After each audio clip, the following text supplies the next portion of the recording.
Boa noite. O papo hoje é com Paulo Batista, um tema super importante. Vamos conversar sobre o papel da educação para gente resolver essa situação tão presente na sociedade, na nossa história, né, de Brasil, de nação, que são as desigualdades e reveladas principalmente, né, essa engrenagem do racismo estrutural. Boa noite, gente. Tudo bem? Olá, Tião. Olá, Carol. Olá, Regiane. Lamego. Tudo bem? Opa, o Paulo tá entrando. Deixa eu...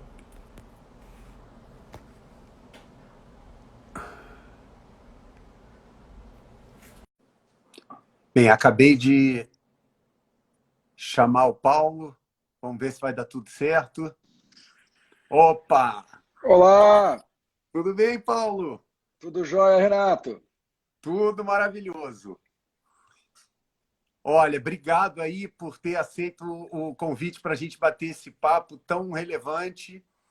A gente costuma, Paulo, fazer o seguinte, esperar aí uns 3 minutinhos, né, para Claro. a galera chegar, né, e a gente ter uma audiência boa. E, né, eu só agora, por enquanto, eu só vou, né, anunciar para o pessoal o que a gente vai falar, mas eu vou deixar para você se apresentar quando a gente começar oficialmente, tá bom? Maravilha. Bem, gente, a conversa hoje, né, é sobre um assunto que teve sempre presente, mas a gente sempre tentou minimizar, botar debaixo do tapete na história da sociedade brasileira, né? Que é o racismo, que talvez seja uma das maiores manifestações da desigualdade, né, que a gente tem desde o início da nossa história. E o Paulo é uma dessas pessoas indignadas, né? Mas eu costumo dizer que tem aquela pessoa que é descontente com a situação e tem aquelas pessoas que são sadiamente descontentes com as situações. O Paulo é uma dessas pessoas porque ele resolveu agir, né? Eu gosto até de fazer um trocadilho que é a indignação, né?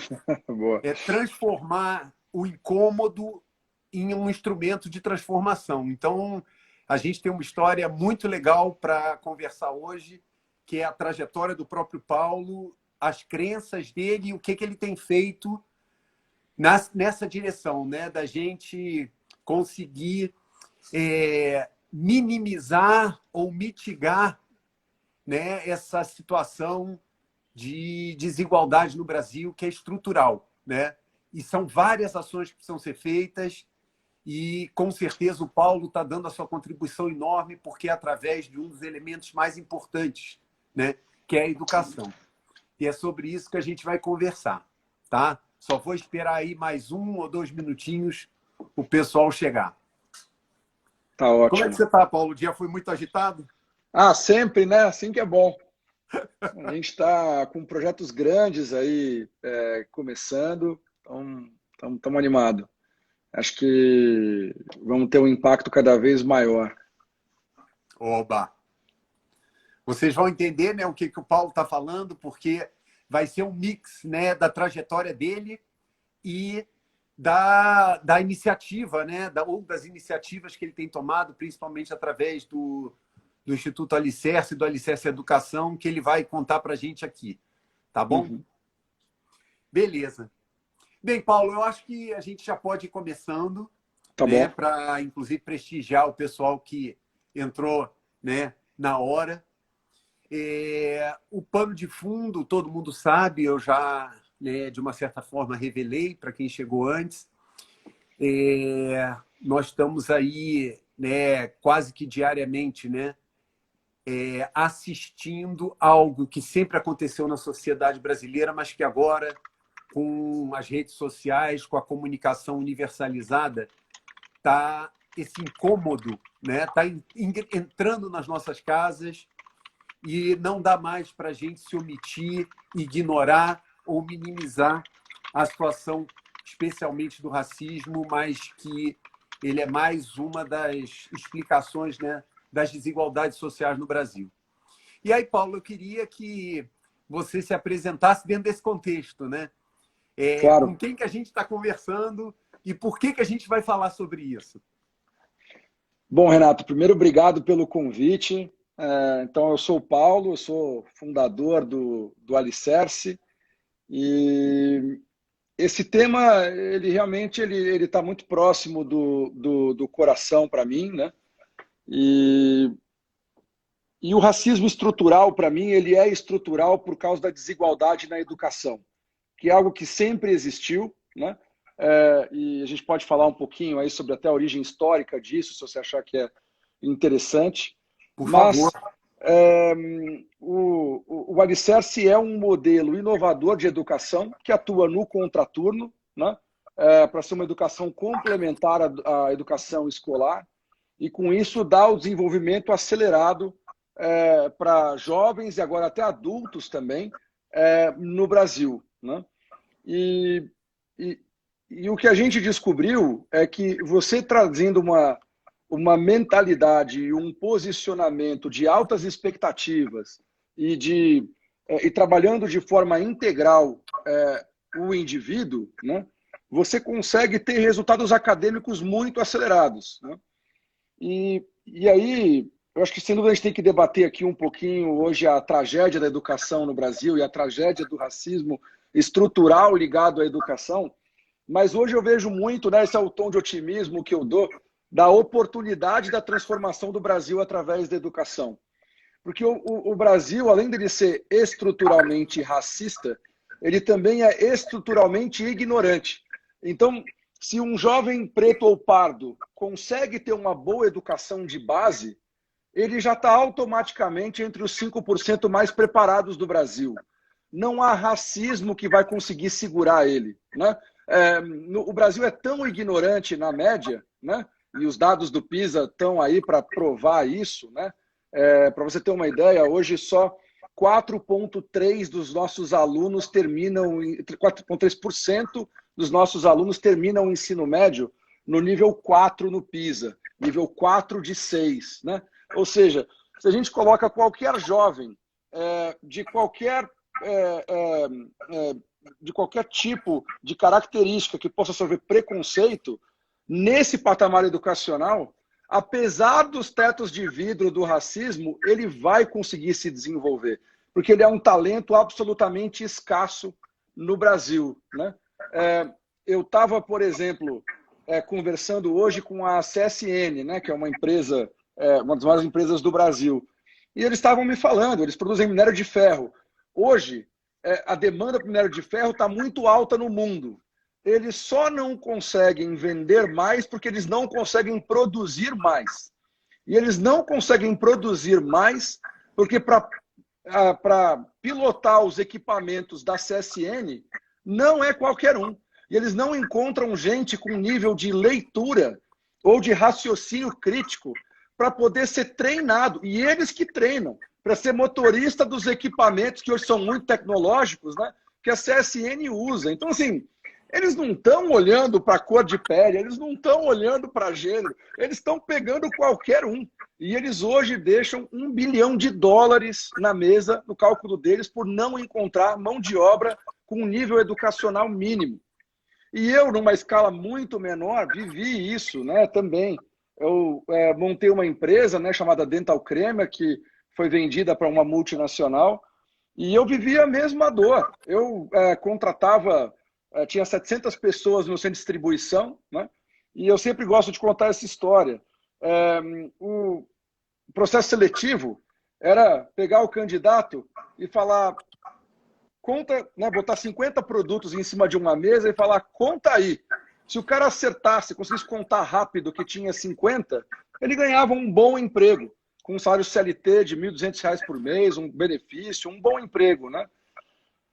65% não passavam na prova, Renato. Majoritariamente pretos, né, que é a maioria da população brasileira e que não tem acesso a uma mínima formação de base, né?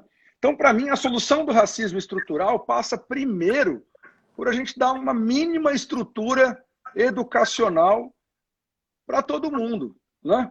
Para todo mundo, né? Principalmente garantir que a gente dá isso para os afrodescendentes, né? Que vem de um passado que a gente nunca curou esse estigma da escravidão, né? Que essa mácula que tem no nosso passado, a gente nunca compensou isso, né?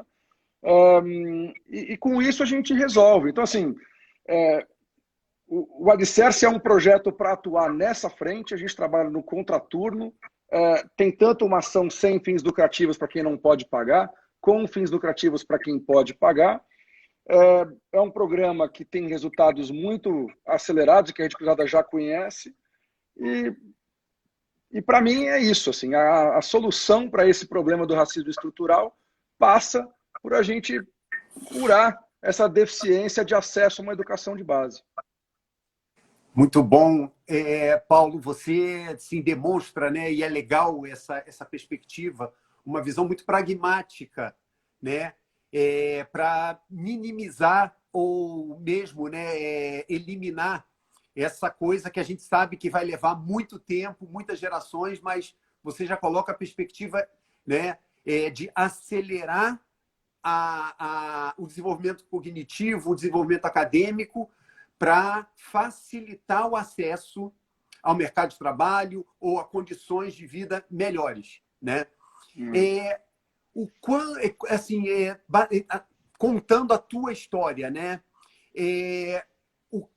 Além de você falar as questões óbvias, né? 54% da população brasileira são pretos, né? Ou seja, é a maioria da população brasileira e historicamente, né, sem acesso. Como é que você sentiu isso na sua vida pessoal, além da situação profissional, né? Ao longo da tua trajetória de se perceber um privilegiado, como é que foi esses contatos com essa desigualdade? Eu tive um outro privilégio, né? Eu estudei numa escola francesa em Brasília, né? E eu tive uma coisa que poucos brasileiros, vamos dizer assim, da bolha têm, que é de conviver de igual para igual com pretos desde pequeno, né? Então, nessa escola, todos os filhos de diplomatas de países africanos frequentavam, né? Porque muitos são países que falam a língua francesa. Então, estando no Brasil, estudavam lá. E essa foi uma experiência muito diferente. Assim, eu nasci de igual para igual com pessoas, né? Para mim, a cor da pele era só uma cor da pele, igual a cor do cabelo, igual qualquer característica física, né? Que uns humanos têm de um jeito, outros têm de outro, né? Mas para mim foi muito marcante porque eu abri os olhos para o racismo muito cedo, né? Porque como eram meus amigos, pessoas que eu convivia, né? Eu via o quanto né? Assim, andando nos lugares da bolha, vamos dizer assim, nos bons shopping centers, nos lugares, né, da elite, né? Eu via como todo mundo olhava para aquilo com, né, um olhar de racismo mesmo, né? Estranheza, né? Estranheza e até às vezes incômodo mesmo, né? Não é só, nossa, é novidade, por isso que eu estranhei, de um incômodo mesmo, né? Então, eu vejo às vezes essas declarações de que no Brasil não tem racismo, de que até o presidente, o vice-presidente falando isso, mas para mim é um absurdo, porque eu vi isso muito, né? E inclusive era curioso que esses meus amigos, né? Todo diplomata, ele passa 4 anos em cada país, ele vai rodando, né? Então esses meus amigos de 9, 10 anos de idade já tinham vivido em outros países e depois que saíram do Brasil passaram por outros países também, né? E eu me comuniquei por eles por muito tempo e para eles que passaram por Europa, por Ásia, por Estados Unidos e Brasil, o Brasil é o país onde eles sentiram mais racismo. Então, Uau. né? eu acho que tem uma coisa no nosso país que é uma capacidade da gente se auto-enganar, né? Como é que pode, talvez, o país mais racista do mundo na atualidade se considerar não racista? Né? Eu sempre comento isso, né, Renato? Como é que a gente se safou, né, na década de 80, em que a África do Sul apanhou, né, do mundo inteiro, sofreu sanções, né, foi transformado num pária da sociedade mundial, e o Brasil nunca ninguém levantou essa bola, nunca ninguém levantou essa bola. E até, né, para a gente ver o absurdo disso, o dado oficial realmente é que no Brasil você tem 56% de pretos ou pardos, né? Mas muitas pessoas que militam no movimento falam que o número real é muito mais alto, porque o Brasil tem, de fato, uma miscigenação muito importante e tem muita gente parda que se declara branca nessas pesquisas, né? Porque isso é com base em autodeclaração. O caso mais clássico disso, do pessoal que comenta isso, é do Ronaldinho Fenômeno, né, que se declara branco. Mas você vê o Ronaldinho Fenômeno, você vê claramente ele tem né, o fenótipo de um afrodescendente. Então, estimativas giram mais na casa de 75%, 80%. Então, veja, o Brasil tem 75%, 80% de afrodescendentes. Você vai em qualquer colégio de elite, é 95% branco. Você vai em qualquer diretoria, posição de diretoria de empresa, é 96% branco. Assim, é um apartheid igualzinho à África do Sul, sem tirar nem pôr. A gente só nunca baixou uma lei segregacionista. Foi a única coisa que o Brasil não fez, né? É a única diferença, uma lei segregacionista, que foi a artimanha, vamos dizer assim, do mecanismo no Brasil para escapar. Mas, em termos de resultados, hoje a África do Sul é mais evoluída do que o Brasil. Porque a África do Sul, na década de 90, baixou uma lei que toda empresa tinha que ter um diretor negro, né?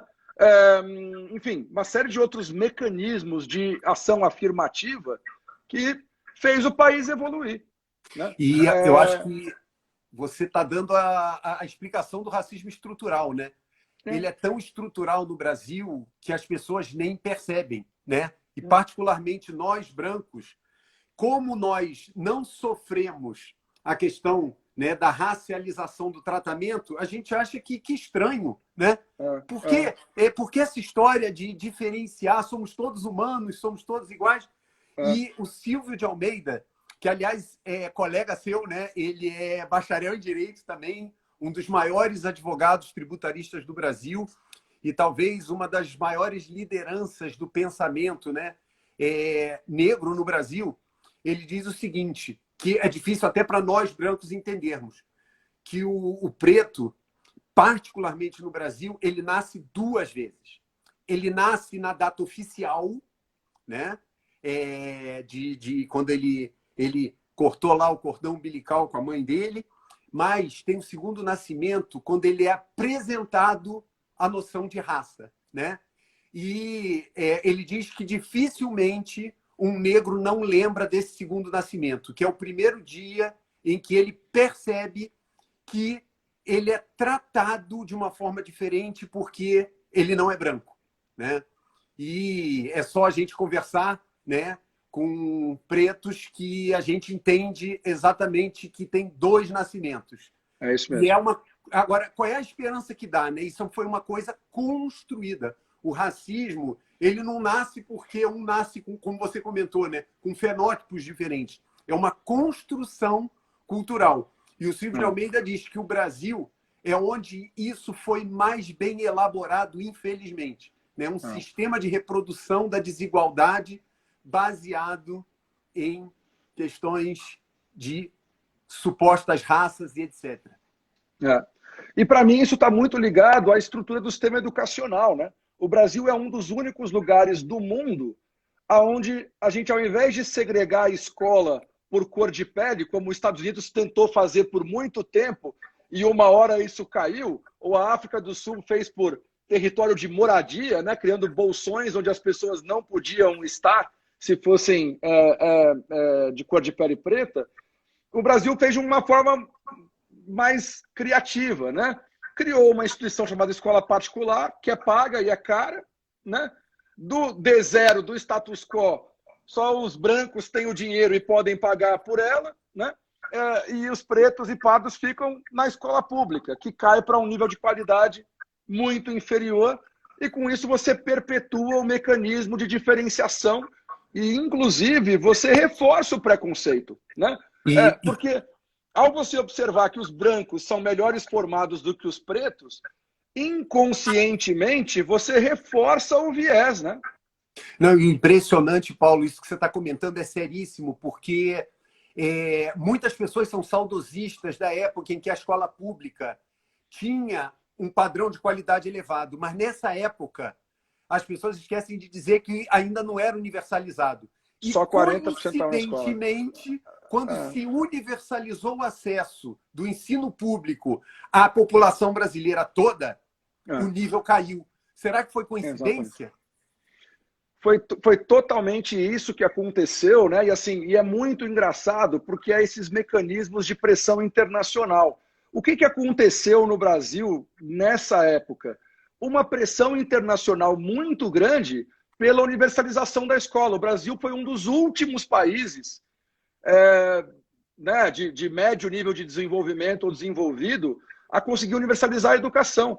E isso foi pressão internacional mesmo, através de organismos como a Unesco, né, que começam a falar, vocês têm que universalizar a educação, vocês têm que universalizar a educação. Quando fez isso de qualquer jeito, né? Pelo mesmo motivo, por exemplo, que a escola pública não repete as crianças de ano. Por quê? Porque num dado momento, o Brasil tinha indicadores muito altos de evasão escolar. E começaram a olhar, por que tem tanta evasão escolar? Porque as crianças não passam de ano, o pai tira da escola. Se a criança não está aprendendo, ele tira da escola. O que o Brasil fez? Num excelente exemplo de brasilidade, né? Ao invés de melhorar a escola para as crianças aprenderem mais, não, vamos fazer o seguinte, para de reprovar, passa todo mundo de ano. Que é o que faz as crianças passarem pela escola pública e sair com um diploma de ensino médio sem ter aprendido as 4 operações da matemática. É uma loucura, mas acontece com 60% do alunato brasileiro de escola pública. Um diploma de ensino médio na mão, que no mundo inteiro isso quer dizer que o cara já está pronto para entrar na faculdade. No Brasil, o cara não sabe nem as 4 operações da matemática. E aí a gente complementa isso montando uma faculdade particular, de graça, com FIES, né, entregando um diploma universitário para um cara que não sabe nem ler perfeitamente. Né? E, Paulo, a gente vai fazer esse ping-pong o tempo todo. O que você tem feito no Instituto Alicerce para acelerar a redução desse gap em termos de aquisição de conhecimento, quais são as dimensões, as disciplinas que você cuida, né, ao fazer esse trabalho de complementação escolar? A gente trabalha tanto a questão de linguagem, né, a leitura e a escrita, com a matemática, né, mas junto com isso, também todo um contexto socioemocional onde a gente trabalha muito também quebrar essas barreiras do racismo, né, e do sentimento de exclusão da sociedade, e todo um contexto de repertório cultural também, que a gente chama de descoberta, né, que é abrir os olhos daquele aluno para o conhecimento e para as possibilidades que existem no mundo.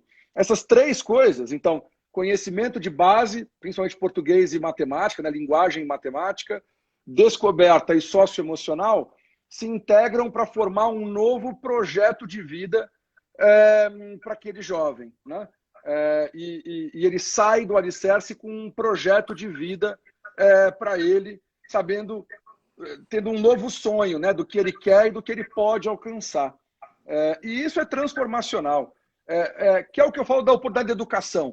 O bom, vamos dizer assim, né, ou a oportunidade é que o Brasil é tão medíocre, inclusive os brancos, né? O Brasil é tão medíocre que é muito fácil a gente colocar os excluídos numa posição de diferenciação. Né? E eu acredito muito que se a gente conseguir fazer isso em escala, a gente começa a ter efeitos em espiral positiva tão grandes na sociedade, de um puxar o outro, que a gente resolve o problema no tempo, né? E essa é a beleza de investir em educação, contra, por exemplo, investir em saúde. Quando você investe em saúde, né, você salva uma pessoa e você tem um efeito benéfico, emocional em todo o entorno daquela pessoa, né, os familiares daquela pessoa. Isso, sem dúvida, é maravilhoso e é muito importante.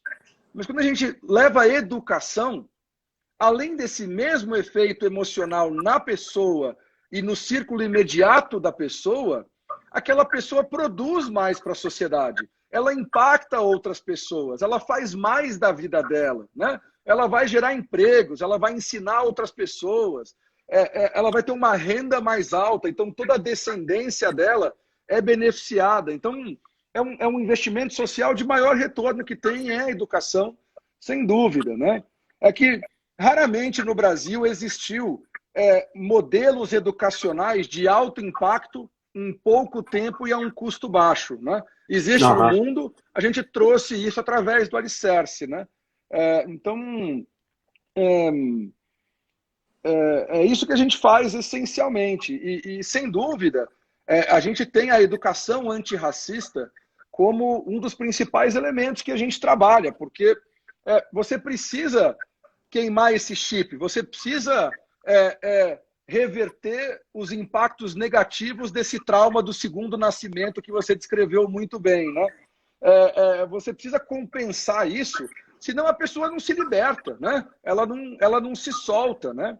E essa é a outra grande oportunidade que a gente vive hoje, Renato.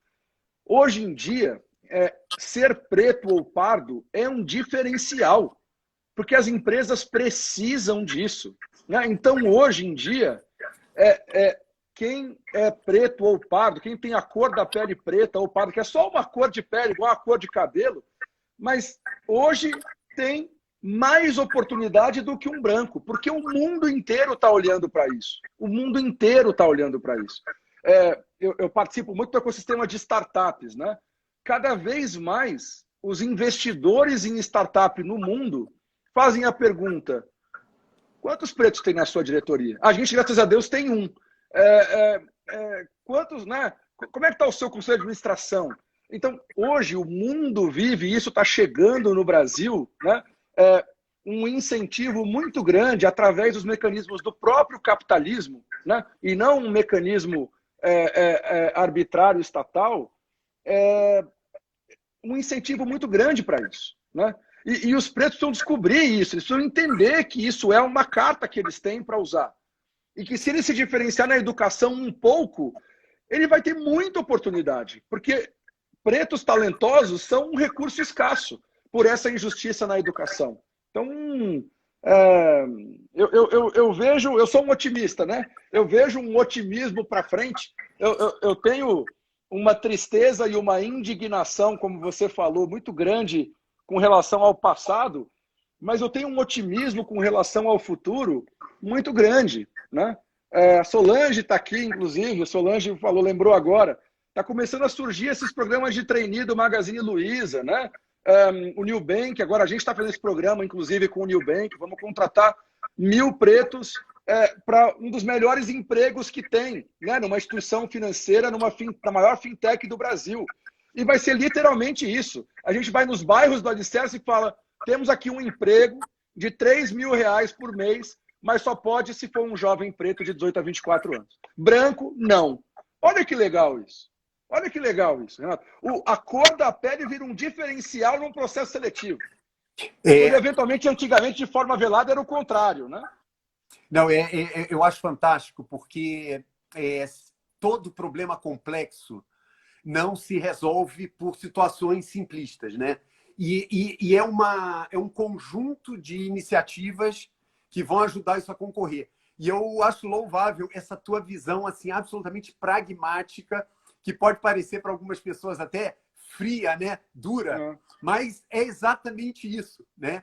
Hoje existem ações afirmativas em que você pode ter a oportunidade de ter acesso a coisas que antes eram proibitivas. Agora, é lógico que a gente sabe que isso não resolve tudo, porque certamente essas pessoas, aliás, já estão sendo discriminadas. Você viu a reação de muita gente contra essa iniciativa do Magazine Luiza.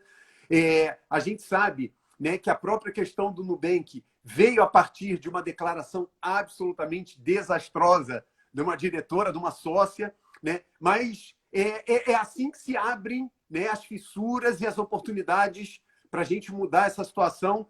E eu acho muito bom, né, que, por exemplo, quando eu falo da ação, né, da indignação, pessoas como você colocam de uma maneira tão pragmática o seguinte: olha, existem 1.000 vagas e essas 1.000 vagas são para jovens de 18 a 24 anos negros. Aproveitem, né?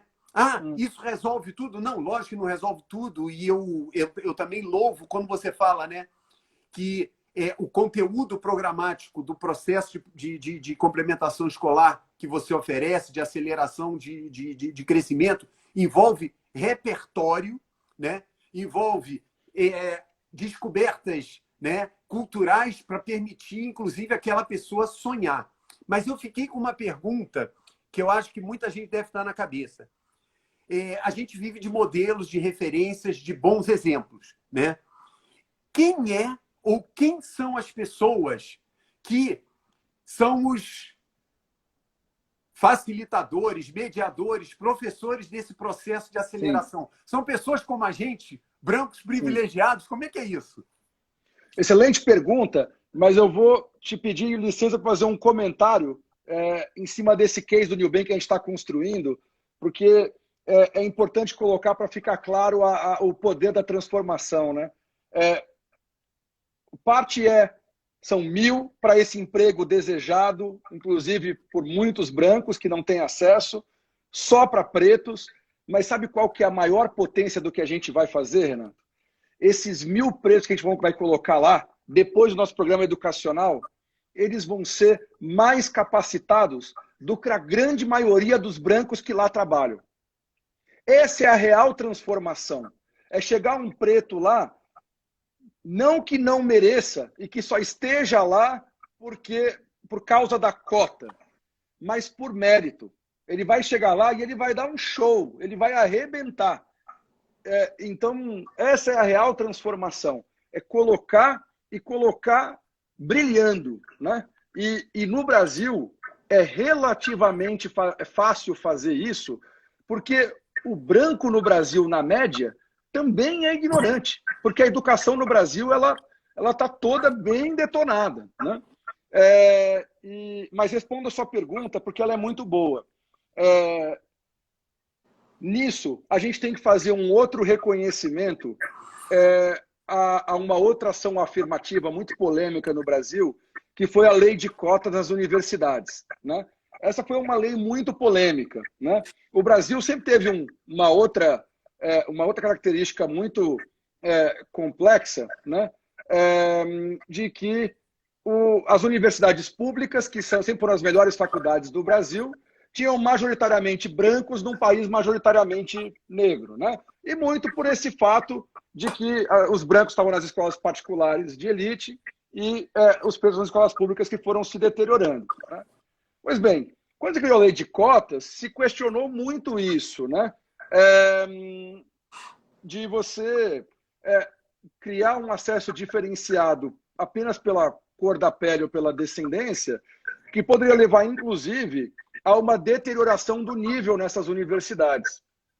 Hoje, passado alguns anos da lei de cotas, a gente vê que isso não é verdade. A gente vê que as faculdades continuaram tendo um bom nível, porque o número de vagas em faculdades de ponta é muito pequeno. Então, mesmo período na escola pública, você consegue encontrar uma turma muito bem preparada. E aí, o alicerce tem como regra também contratar universitários ou recém-formados das melhores faculdades do Brasil. E a gente pega muitos pretos e pardos, né? 65% dos nossos líderes se declaram pretos ou pardos, né? E esse líder, né?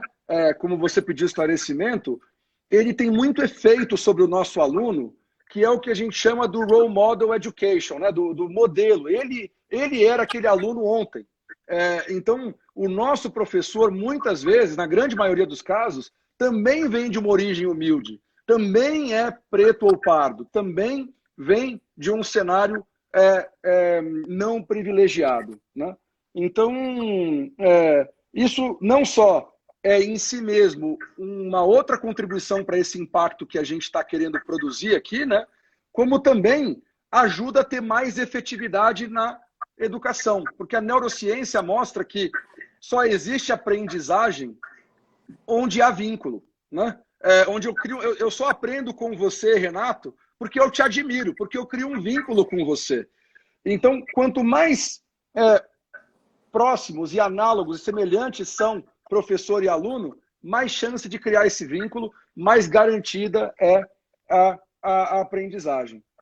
Eu acho que tem um comentário da Elba que a gente deveria endereçar aqui, Renato. Eu tenho e eu conheço a Elba, e eu quero justamente fazer o complemento, porque essa é a maravilha dessa live. Elba, que está me escutando agora, você é uma das melhores referências de mulheres negras ativistas que sabem o que acontece, sofreram a discriminação, e você sabe que eu conheço a educação de primeira, e eu estou falando como seres humanos que você deu para suas filhas, e você está no lugar de fala para fazer a pergunta que você está fazendo para nós aqui. A pergunta dela, Paulo, é a seguinte. Você estava falando do Nubank, e ela comentou, né? Se esse processo de seleção podia ser feito nas escolas públicas das periferias, onde a gente tem um retrato nu e cru da desigualdade do Brasil. E como é que é esse processo de seleção, por exemplo, desse programa do Nubank que vocês têm uma parceria? Então, esse é um tema extremamente polêmico, né? A pergunta é muito válida. O que eu acredito, né? O que eu acredito? Sem dúvida, o modelo de seleção pela cor da pele, se a gente parar para pensar, isso não deveria acontecer, né? Isso não deveria ser um fator. Ele deveria ser tão absurdo quanto contratar as pessoas pela cor do cabelo, né? Porque a cor da pele é só uma cor da pele, né? Não é nada além disso, né? Então, é de fato um absurdo se você parar para pensar friamente nisso, né?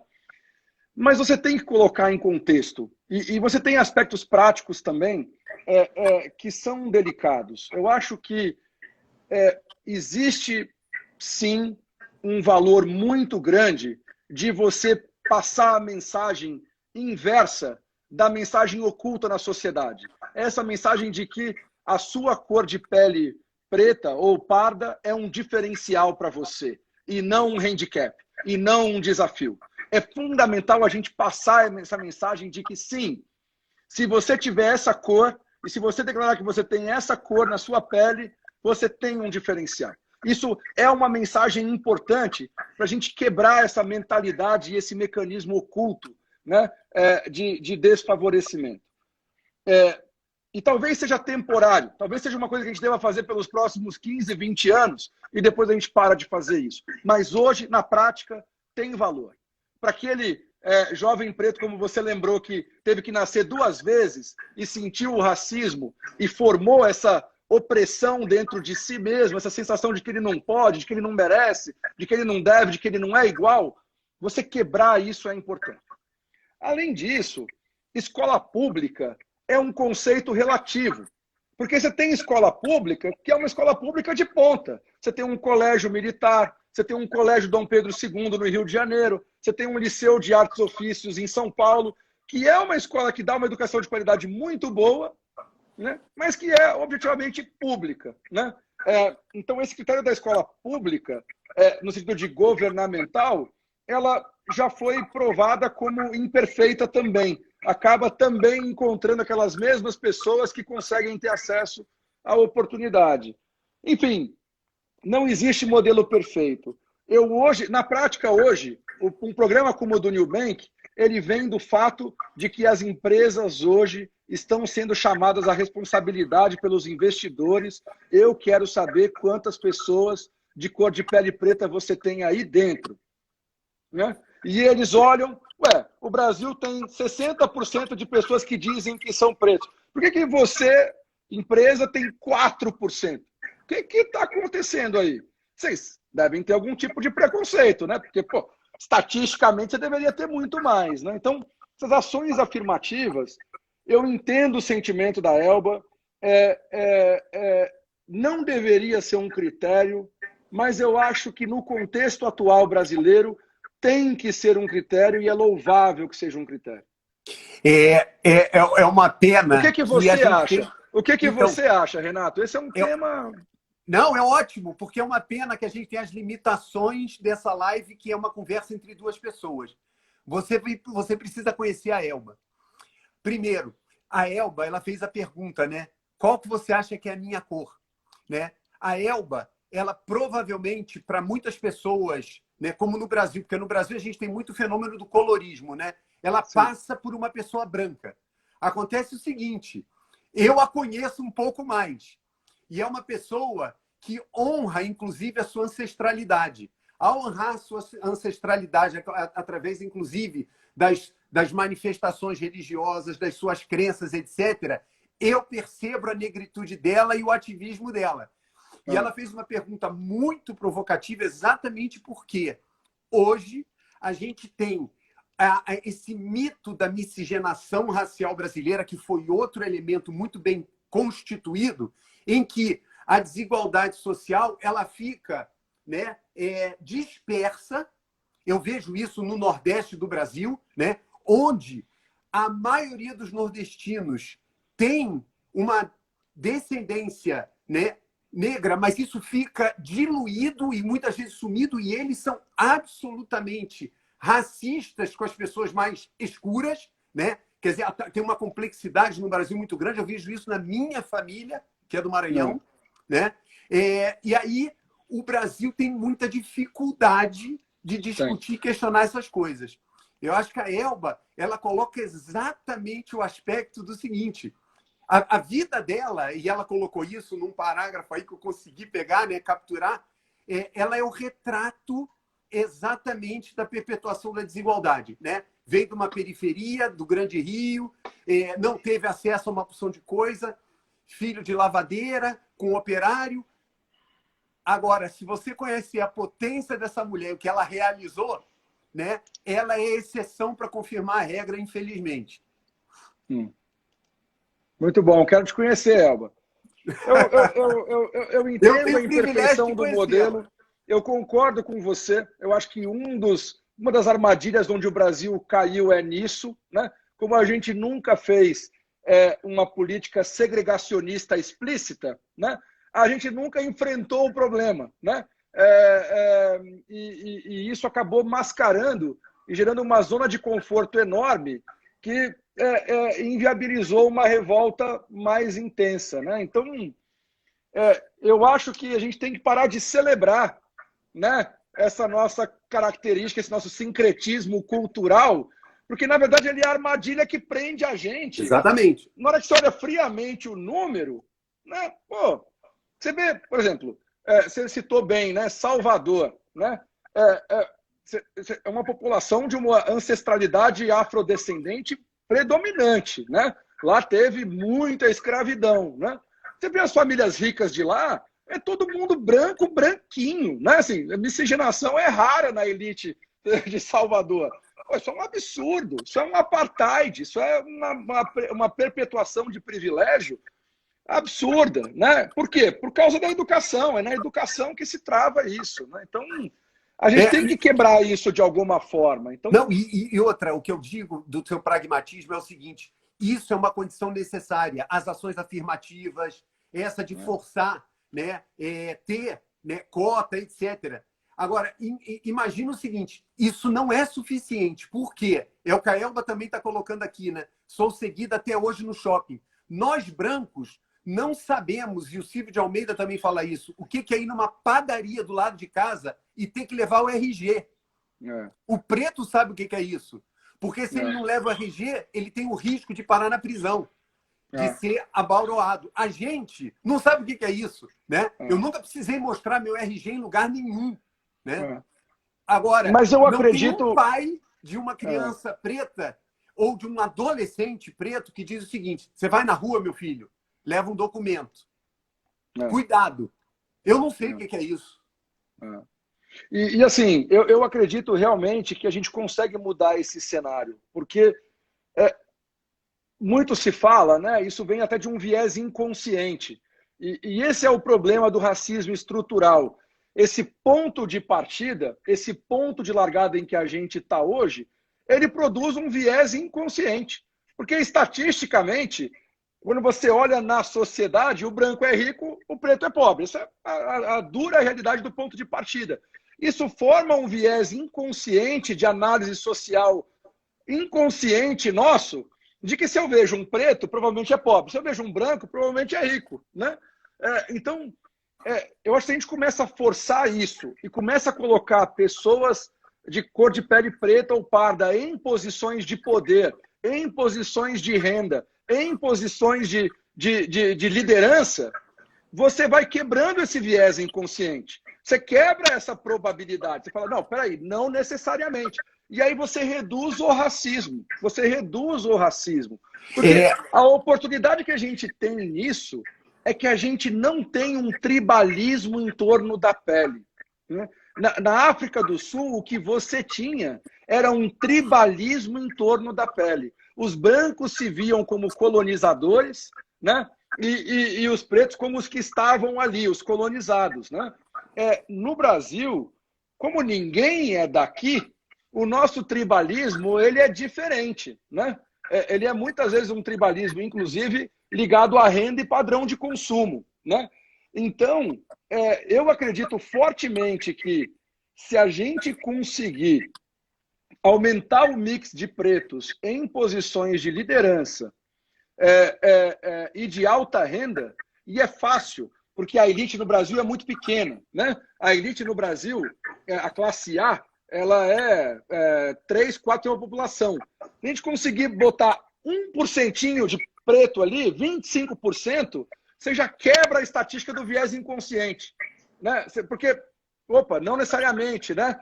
Você entende o que eu estou dizendo? Eu acho que esse é um mecanismo muito poderoso. Muito poderoso. Por isso que vale a pena, Elba, vamos ser preconceituoso para o bem agora, né? Vamos forçar, vamos falar, não, vamos deixar o branco pobre de lado um pouquinho e vamos enxertar pretos através de formação, de meritocracia, em posições de liderança e de alta renda, porque isso vai produzir dividendos para a gente para o resto da vida. É interessante, 2 aspectos. Eu vou responder essa pergunta, que é excelente, mas antes de responder essa pergunta, olha, por que essa provocação que você diz, né, da ação afirmativa é muito boa?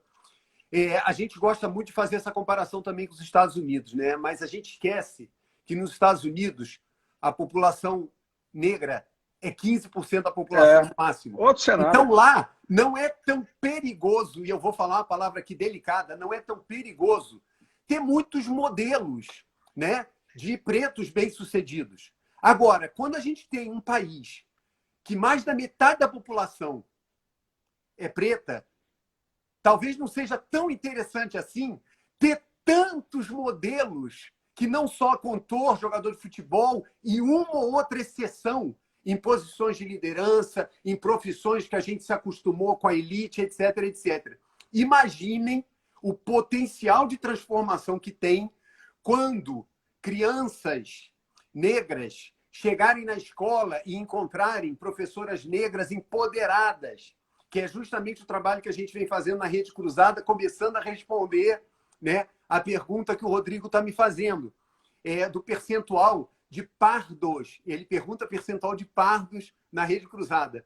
É interessante porque quando você olha, né, eu não vou dar um número preciso, mas quando você olha as nossas turmas, né, nas 4 creches que nós temos, você vai ver uma grande maioria parda, né, e muitos mais negros do que você está acostumado, né, do que eu, branco, estou acostumado a ver, por exemplo, na escola dos meus filhos.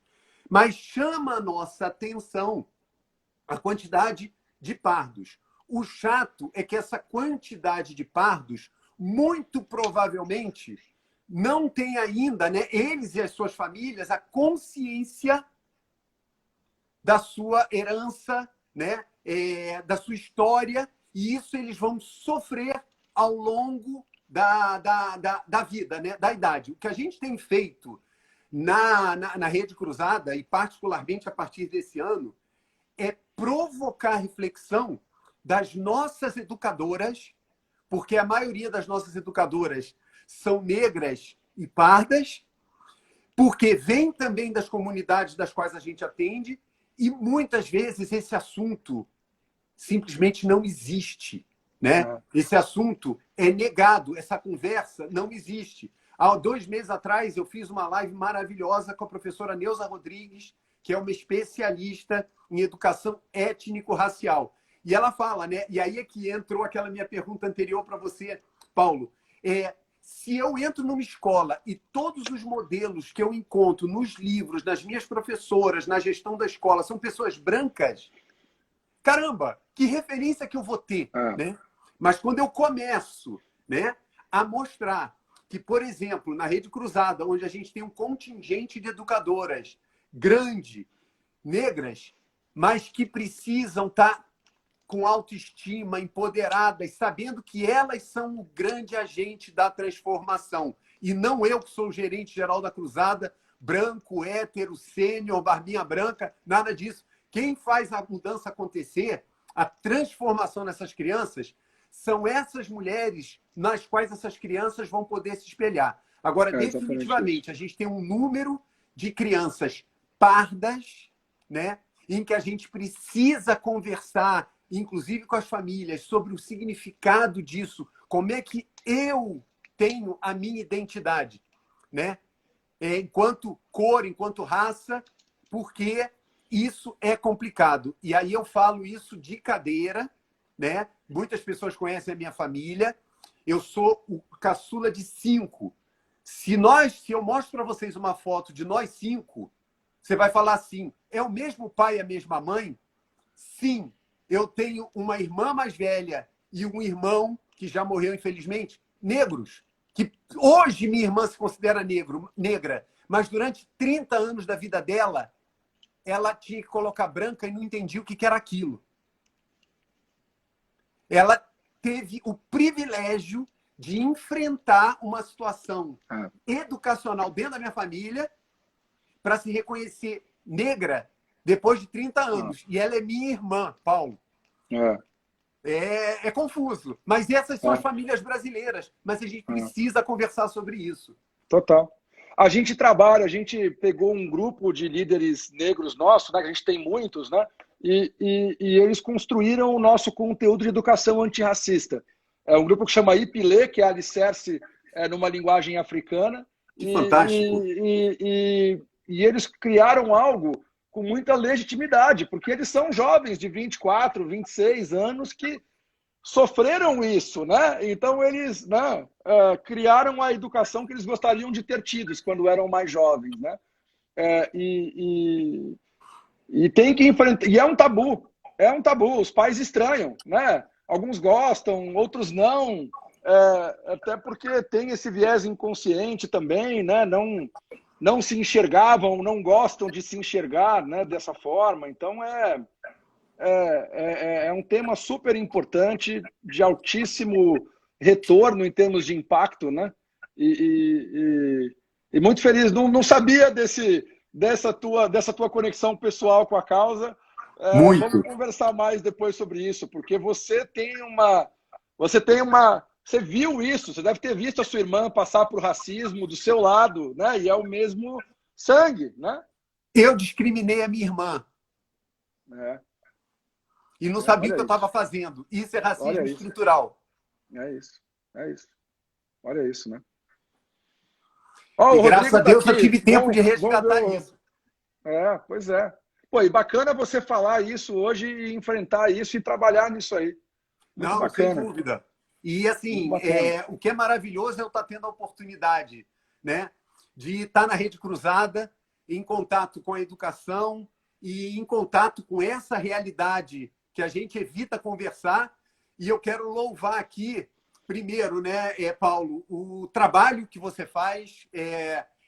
Eu realmente honro muito as pessoas que resolvem fazer alguma coisa e não só, né, criticar e lamentar e se revoltar, mas realizar. E segundo, né, eu quero também louvar e aí compartilhar com todo mundo, né, que a gente vem fazendo uma parceria, porque a gente acredita, né, que trabalhar com vocês na complementação escolar é uma forma de abreviar certas lacunas que a gente tem identificado, né, na educação, principalmente de jovens, né? E saber assim, eu gosto muito de desafio. Saber que esse tema da desigualdade no Brasil não tem resposta simples e ação isolada que vai resolver todos os problemas. Não existe uma panaceia. É preciso o Instituto Alicerce, é preciso melhorar a educação pública, é preciso falar sobre esse assunto, são necessárias ações afirmativas, são necessárias provocações como essa que a Elba traz, né? O Brasil tem a possibilidade de deixar alguém para trás, né? Com esse fosso que a gente tem, né? Com essa dívida que a gente tem.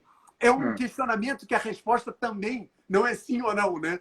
Como é que a gente faz para botar todo mundo no barco depois de mais de 500 anos em que, né, a gente sabe que teve um pequeno extrato da sociedade que vem se beneficiando e ainda, né, tentando promover isso e a maioria da população à margem, né? Só que não está dando mais, não está dando mais. É isso. Olha, vou deixar os últimos minutos para você. Paulo, muito obrigado. Olha, eu que te agradeço, Renato. Para mim foi uma alegria muito grande quando eu te conheci também, e ao Rodrigo, que está aqui assistindo a gente também, né? É muito bom encontrar parceiros que também estão dedicados à missão, né? Você é um grande executivo, né? Que abriu mão de, sem dúvida, muitas oportunidades para se dedicar a essa missão da Rede Cruzada. Eu sei a transformação que você fez na Rede Cruzada e o bem que faz ter um gestor extremamente qualificado à frente de um trabalho tão importante, né? E estou muito feliz com o trabalho que a gente está fazendo junto, né? Que está apenas começando. E gostei muito dessa live, gostei muito desse espaço que você abriu aqui para falar desse tema. Parabéns pela sua coragem também de pautar esse tema, né? Muita gente no Brasil ainda está no negacionismo de negar isso como um tema, né? Então, muito feliz de poder estar aqui com você. Além de a gente trabalhar juntos a educação, né? Alicerce e Rede Cruzada, estar aqui junto falando sobre esse tema também e trabalhando esse tema. Não, obrigado pela oportunidade. Né? 2 homens brancos falando sobre isso, tem que ter coragem. Né? Sem dúvida, tem sim, sem dúvida, sem dúvida. E obrigado a todo mundo que assistiu também, né? O público aqui que participou e assistiu e comentou, né? Obrigado aí pela presença de todos vocês. Ótimo. Gente, olha, um grande abraço, beijo, até a próxima. Paulo, show de bola. Valeu, obrigado. Elba, beijo! Quero te conhecer, Elba.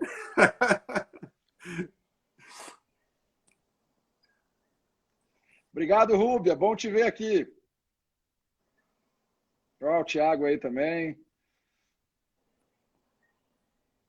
Agora, eita, hoje eu fiquei tão envolvido que eu não estou vendo hoje terminar a live. Ela acaba sozinha daqui a pouco, acho que ela tem mais 2 minutos. Ó, tem mais pergunta aqui, vamos respondendo até acabar. Então vamos embora. Vamos ver aqui. Opa. Ana, oi Ana, tudo bem? Oi Eliane, tudo bem? Vai ter mais esse ano. Vai ter mais uma live esse ano. O Tião está perguntando. A gente vai ter a última live daqui a 2 semanas. Legal. Vou assistir. Vai ser com quem? A gente tem 2 opções. Eu não posso dar spoiler porque... Ah, tá bom. Eu vou fazer uma surpresa para os convidados. Legal. Ah, a Dona Lia entrou aí também. Oi, Dona Lia, tudo bem?